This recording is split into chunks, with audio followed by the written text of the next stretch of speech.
All university को धन्यवाद करना चाहूँगा, जिसको ऑक्सफोर्ड ऑफ द ईस्ट भी कहा जाता है। तो आई होप आप सब इस लेगेसी को बरकरार रखेंगे। और अभिनव भाई का और मृत्युंजय सर का भी मैं धन्यवाद करूँगा, जिन्होंने प्रोग्राम ऑर्गेनाइज करा। तो ज़्यादा टाइम वेस्ट नहीं करूँगा आपका, 4-5 मिनट थोड़ा अपना बताऊँगा, उसके बाद में आपका जो डाउट्स होंगे आप सबके मैं डाउट्स दूंगा। कोई टाइम की बाउंडेशन मेरी तरफ से नहीं रहेगी। तो मैं देवबंद का रहने वाला हूँ, जो सहारनपुर जिले में पड़ता है। लगभग यहाँ से 700 किलोमीटर दूर मेरा शहर है। लेकिन इस संगम नगरी में आकर मुझे लगा कि इतना प्यार और स्नेह मिला, तो इन लोगों ने मुझे बिल्कुल अपना बना लिया है। यहाँ पर काफी अच्छा मुझे ये भी कहा जाता था, इससे पहले मैं प्रयागराज केवल इंटरव्यू देने ही आया था। तो मैंने सुना था कि अगर सिविल सर्विसेज का भोपाल देखना है या क्रेन देखना है तो इलाहाबाद में आइए।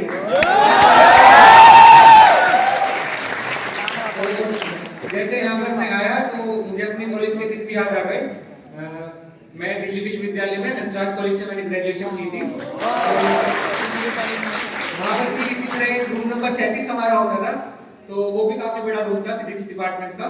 तो वहाँ पर भी ऐसे ही मतलब टॉपर्स वगैरह आते थे, तो वो मुझे दिन याद आ गए। एक दिन मैं भी ऐसी भीड़ में था, तो मैंने भी टॉपर से खूब डाउट्स पूछे थे। तो काफी अब मैं अपनी जर्नी के बारे में बताना चाहूँगा। तो मेरी जो स्कूलिंग थी वो देवबंद से ही हुई है। छोटा सा एक टाउन है सहारनपुर जिले में, तो वहाँ से मेरी स्कूलिंग हुई है। उसके बाद मैंने दिल्ली विश्वविद्यालय के हंसराज कॉलेज से बीएससी ऑनर्स फिजिक्स किया था, जैसे कि अभी मैंने बताया भी था। 2018 में मेरी ग्रेजुएशन हुई थी, और तभी मैंने आईआईटी जेएम का पेपर क्लियर किया था। मेरा आईआईटी मद्रास में एमएससी फिजिक्स के लिए एडमिशन हुआ था।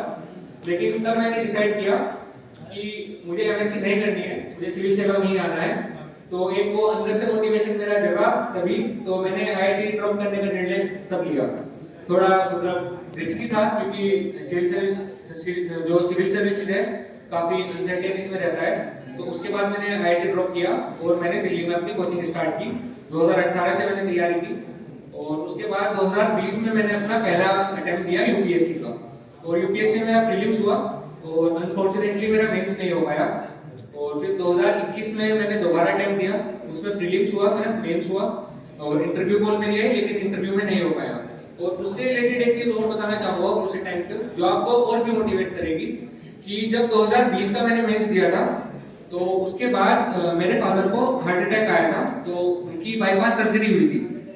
तो उसके बाद जैसे ही उनको 2 या 3 महीने का बेड रेस्ट बताया गया था, तो उस बीच में मेरा इंटरव्यू का कॉल आ गई थी।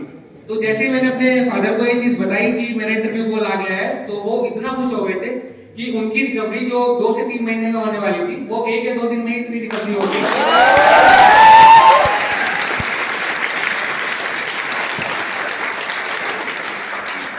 लोगों को केवल अपने लिए नहीं करना है, आपको अपने पेरेंट्स के लिए भी करना है।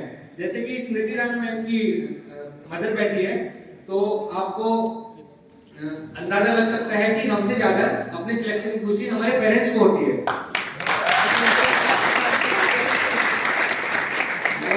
अपनी जर्नी में वो मैं कंटिन्यू करूंगा। तो फिर 2021 में मेरा इंटरव्यू नहीं हुआ था यूपीएससी का। उसके बाद थोड़ा डिमोटिवेट में हुआ, क्योंकि इंटरव्यू से मैं यूपीएससी का इंटरव्यू फेल होना बहुत मतलब डिप्रेसिंग फेज होता है। उसके बाद फिर 5 दिन मेरे 2022 के प्रीलिम्स में बचे थे यूपीएससी के, और यूपीपीसीएस का प्रीलिम्स भी शायद 12 जून को था, एक हफ्ते बाद उसका प्रीलिम्स था। मैंने किसी तरह उनकी तैयारी स्टार्ट की कि देखते हैं कि जो होगा इस बार देखा जाएगा। 2022 में फिर मैंने यूपीएससी का और यूपीपीसीएस दोनों के प्रीलिम्स क्लियर किए। यूपीपीसीएस में मेरा वो पहला अटेम्प्ट था। तो उसके बाद यूपीएससी का मेरा मेंस नहीं हुआ था उस साल, लेकिन यूपीपीसीएस में मैं लास्ट ईयर नायब तहसीलदार के पद पर चयनित हुआ था, और मैं वर्तमान में बिजनौर जनपद में एज ए नायब तहसीलदार कार्यरत हूँ। 2022 में भी नायब तहसीलदार के पद पर चयनित होने के बाद मुझे एक सेटिस्फेक्शन नहीं आई थी कि अभी थोड़ा और अच्छा मैं कर सकता हूँ। तो मैंने डिसाइड किया मुझे 2023 का बी अटेम्प्ट देना है। उस साल मैंने यूपीएससी नहीं दिया था, केवल यूपीपीसीएस का अटेम्प्ट मैंने दिया था, जिसमें मेरी डिप्टी कलेक्टर में रैंक बनाई है।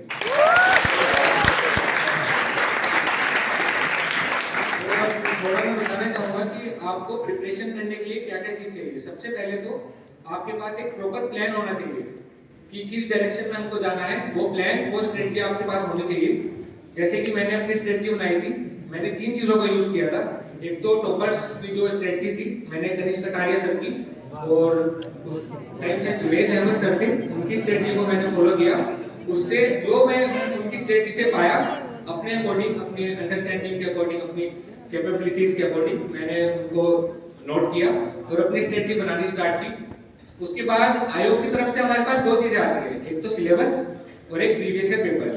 मैंने सिलेबस देखा, प्रीवियस ईयर पेपर देखे, तो एनालाइज किया कि किस सब्जेक्ट से क्या डेप्थ में क्वेश्चंस आयोग पूछ रहा है। पहले तो यूपीएससी की स्टार्ट की थी, तो यूपीएससी का मैंने देखा कि कितने डेप्थ में क्वेश्चंस आ रहे हैं, किस सब्जेक्ट से ज्यादा क्वेश्चंस आते हैं। तो उसके बाद मैंने अपनी प्रिपरेशन स्टार्ट की। तो ये मेरा था कि एक प्लान के थ्रू जाना है, स्मार्ट वर्क और हार्ड वर्क का कॉम्बिनेशन मैंने रखा अपनी प्रिपरेशन में। और इसके बाद जैसे कि आप लोग ग्रेजुएशन में हैं, तो मैं आपको सजेस्ट करना चाहूंगा कि एक तो पहले ग्रेजुएशन के दिनों में ज्यादा सीरियस नहीं होना है पढ़ाई के लिए, थोड़ा एंजॉय भी करना है, क्योंकि ये कॉलेज लाइफ आपकी कभी आने भी होने वाली है। मैं भी अपनी कॉलेज के दिनों को बहुत मिस करता हूँ। इन दिनों में मस्ती भी करनी है और साथ साथ पढ़ाई भी करनी है। तो पढ़ाई के लिए मैं बताऊंगा कि आपको एनसीईआरटीज करनी है। जो यूपीएससी की तैयारी कर रहे हैं वो ऑप्शनल अपना प्रिपेयर कर सकते हैं ग्रेजुएशन के टाइम पर ही, या जो केवल यूपीपीसीएस की तैयारी कर रहे हैं वो जीएस 5 और 6 के पेपर्स या जीएस 1 2 3 4 कुछ भी उन दोनों में से एक चीज कवर कर सकते हैं। तो एनसीईआरटीज ऑप्शनल और एक न्यूज़पेपर रीडिंग की आप हैबिट डालिए कि न्यूज़पेपर आप पढ़े, तो उससे आपको करंट के इवेंट्स और स्टैटिक पोर्शन भी दोनों कवर होंगे, तो उस चीज पर आप फोकस करें। दूसरा, आप एक अच्छा पीयर ग्रुप भी बनाएं जो आपको सपोर्ट करे इस प्रिपरेशन जर्नी में। तो आपका जो पीयर ग्रुप होगा उनसे डिस्कस करें डेली बैठकर कि क्या टॉपिक्स करंट अफेयर्स के चल रहे हैं, उन पर एक अच्छी डिबेट आप करें। लड़ना नहीं है, मतलब डिबेट ही करनी है अपने दोस्तों से, तो सही से मतलब उनसे डिबेट करें। और इसके अलावा एक जो न्यूज चैनल है मैं वो भी सजेस्ट करूंगा आपको, संसद टीवी के नाम से एक चैनल आता है, तो उसको आप फॉलो करें। उसमें काफी मतलब स्टार्टिंग में लगेगा कि कुछ बोरिंग न्यूज कवर हो रही है, लेकिन जो देश के असली मुद्दे हैं वो उसी चैनल पर कवर हो रहे हैं, तो काफी अच्छा